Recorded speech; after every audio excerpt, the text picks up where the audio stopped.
There are a few things that people never talk about when they're talking about the BYD Seagull. I won't drag this video out. A lot of people, what they seem to say seems to be kind of repeated from various parts of the internet. I even just saw this morning, actually for the first time, somebody said that the BYD Seagull could get 300 miles on a charge, which is, I would say that's lofty, a little bit lofty, even though it can definitely do 210 miles if you're in the UK. You've got one passenger, 60 miles an hour, you'll get 200, 210 if the weather is okay and it's not really, really cold or anything like that. At 70 miles an hour, or 110 kilometers per hour, you'll maybe get 170, 180 miles, maybe 185, something like that. If the weather is perfect, then you can deduct range because of winter, rain, extra passengers, things like that. That's really, really great, but it's definitely not 300 miles. I think you'll get closer to 270, 280, 290 maybe when the Gen 2 battery goes in it. But I'm talking about the larger 43 kilowatt hour battery here, which is 41 kilowatt hours usable. So here are some genuinely interesting things you may not know about the BYD Seagull, because now it's arriving in Australia, continental Europe, the UK. It's very relevant. Also, I've got no idea why yesterday and today I saw lots of things posted by lots of news outlets in Australia talking about the possibility of the Seagull now finally coming to Australia, because it's already confirmed. You just speak to them, they will tell you. So let's jump into it. It's actually larger than people think. The boot is larger than a Toyota Yaris from 2008 and not so far off the size of a Honda Jazz if you don't do all the tricky things with the seats. So yeah, it's talked about like it's a Kia Picanto, a tiny little car or something like that. But it is, I would say, it's more comparable to a Yaris or a Jazz. And these are some of the most sold cars in the hatchback world, especially in the UK, for example, over the past 20, 25 years. So why not compare to them? They're very relevant cars, very important cars. So many of us know what they are. We've been in them, we've seen them. So that's very, very useful for us. It's not actually that small inside. So you'd think it's more like a Fiat 500 or something like that, or a Smart, but it's not. In reality, the Seagull rides on BYD's E-Platform 3.0, just like the BYD Dolphin does, which gives it an incredibly long wheelbase for the size of it. And that means that they're able to share many structural elements, such as battery mounting, floor pan design, seat mounting rails, and electrical connectors are likely to be similar or compatible, maybe. And one thing that I'm aware of is the Dolphin is more comfortable, I think, than the Seagull. Both quite good. The Dolphin is very comfortable, and I've got a suspicion that somewhere in the world somebody will try to fit the Dolphin seats into the Seagull to give the extra padding underneath, basically, because they're a little bit better. I'm very curious. If you know about that, let me know. Interior room is closer to a Volkswagen Polo or MG3, which I would say are very, very comfortable cars to drive in, you know, reasonably spacious and that sort of thing. So I've spent time in both. I've driven them up and down motorways and highways and done long trips. Wheelbase, 2.5 meters long, longer than many small cars, meaning it works for families, maybe small families, not just students or single people driving around. It's also exactly the same weight as a Honda Jazz from 2015, and the large battery version is the same as the Honda Jazz, but with the driver as well. So this is partly why it's so efficient. Number two, the BYD Seagull was always made to be global. It's on BYD's 3.0 platform, obviously, which is already European compliant.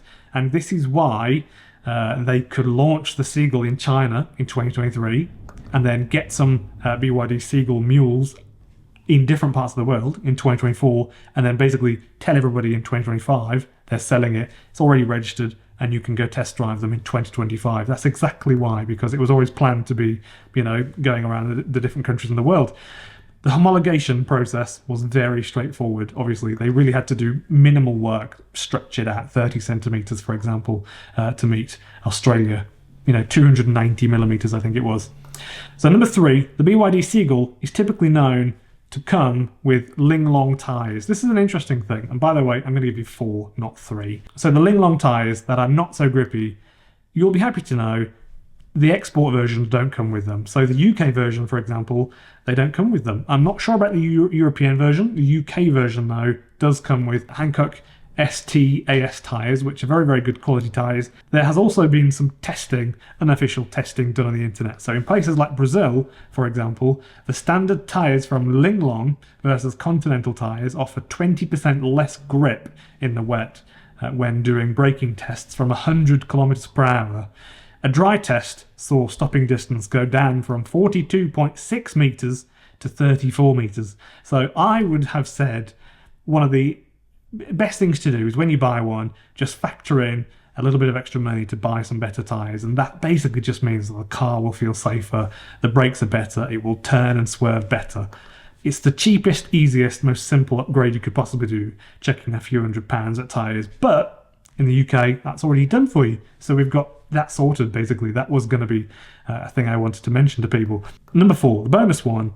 The battery has full thermal management on it if you get the large one, using AC or the HVAC system, not just a battery bolted underneath, not just liquid cooling with a fan on it. It actually uses a HVAC system to extrapolate the heat from the cells. It also has resistive elements in it as well to heat the battery up in winter. So this is imperative, obviously, that it has these features. The smaller one just doesn't have cooling on it. They literally just bolt a battery onto it, so the battery will not last nowhere near as long as the big one. Very important to know that, and I always try and get it in my videos if I ever talk about BYD Seagull. Before I carry on to the end, where I want to say a couple of important things or interesting things, thank you very much for tuning in. I'm Ben Alexander and I make EV news videos. Would you mind, please consider subscribing to the channel? I'd really appreciate it. And you're very welcome to comment with anything, questions or criticisms maybe. And thank you very much to the supporters on YouTube members too. The BYD Seagull should last 250,000 miles, and in my opinion they will at least do that. In theory, I don't see why they shouldn't do that. Maybe people will move on to the new versions of they'll upgrade to maybe a Dolphin because it's got a bigger range and that sort of thing, and that will be the reason why they don't manage to get 250,000 miles.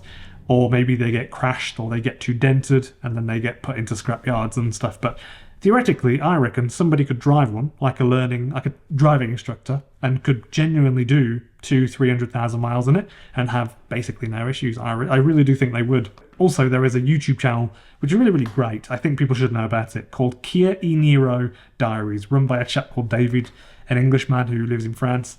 It's not really about BYDs, but it's an interesting channel nonetheless. And he talks at great length, about things like the life of the motors and gears on EVs and things like that, oil changes. I think he's a bit like me, if I'm honest, looks at numbers quite a bit. And he was talking about how long motors last in EVs in theory, and in terms of hours as well, which is an interesting thing to mention.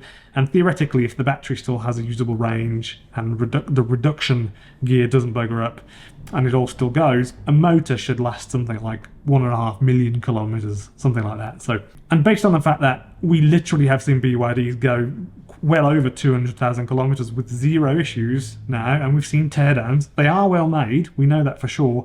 I think it's fair to say that the people in the UK or Europe can genuinely expect to eke out 300,000 kilometers or more. I would say more. I wouldn't be surprised if I saw 400, 500, that sort of thing, in my opinion. And the Seagull is going to sell in such large numbers, so I think the used part market will blossom fairly quickly, I think, if you want to replace brake pads and things like that, or the motors or reduction gears because you have issues, or bearings, brakes, drop links, suspension mounts. I think they'll become available in a year or two. So I can see that David's channel also has almost 1,000 subscribers, so you're very welcome to go on there and help him cross the line, get over 1,000 subscribers, and at least consider checking out his channel because it's pretty fascinating.